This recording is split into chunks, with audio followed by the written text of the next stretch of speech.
Budget घोषणा परे action मोड्रे मंत्री राज्य में उच्च शिक्षा और वैषयिक शिक्षा इतिहास रे माइलस्टोन प्रतिष्ठा हेब इंजीनियरिंग कॉलेज विश्वविद्यालय त्वरित पदक्षेप नेबाकू दक्षता विकास और वैषयिक शिक्षा मंत्री पत्र राज्य में उच्च शिक्षा और वैषयिक शिक्षार विकास उपरे गुरुत्व देउछन्ते राज्य सरकार। चलित बजेट रे 4टी नुआ विश्वविद्यालय एवं 2टी इंजीनियरिंग कॉलेज प्रतिष्ठा नहीं घोषणा करा जायछे। यह राज्यर उच्च शिक्षा और वैषयिक शिक्षा इतिहास रे एक गुरुत्वपूर्ण माइलखुंट। मुख्यमंत्री बजेट घोषणा परे एक्शन मोड्रे रहिछन्ते शिल्प दक्षता विकास एवं वैषयिक शिक्षा मंत्री संपत चंद्र स्वाई। से दक्षता विकास एवं वैषयिक शिक्षा विभाग कमिशनर तथा सेक्रेटरी को चिठी लिखि एने त्वरित पदक्षेप नेबाकू कहते। चलित बजेट रे वैषयिक शिक्षा क्षेत्र में जुगान्तकारी पदक्षेप नैछन्ते राज्य सरकार। पारादीप एवं बलांगीर रे 2टी नूतन सरकारी इंजीनियरिंग कॉलेज प्रतिष्ठा पई घोषणा करा जायछे। उभय जिलार जिला प्रशासन एवं संपृक्त पदाधिकारी सहित समन्वय रक्षा करी एही 2टी इंजीनियरिंग कॉलेज प्रतिष्ठा पई आवश्यक प्रशासनिक एवं विधिबद्ध प्रक्रिया को त्वरान्वित करबा उपरे गुरुत्व देबाकू से कहते। यह द्वारा वैषयिक शिक्षा अनुष्ठान गुड़िक निर्धारित समय मध्य कार्यक्षम होई परिबे।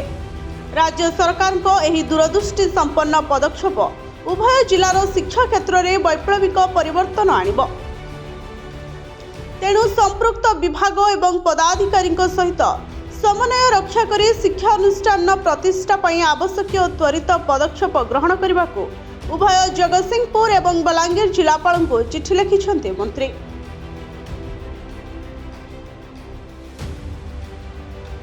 सेहीपरि जगतसिंहपुर जिला मुख्यालय रे नुआ विश्वविद्यालय प्रतिष्ठा नहीं मध्य बजेट रे घोषणा करा जायछे। एही जिले में उच्च शिक्षार भविष्यत को एक नूतन रूप देवा सहित युवपीढ़ी नूतन सुजोग और मार्ग सृष्टि करिबो, जहाँ राज्यर उच्च शिक्षा क्षेत्र में गुरुत्वपूर्ण अवदान रखिबो।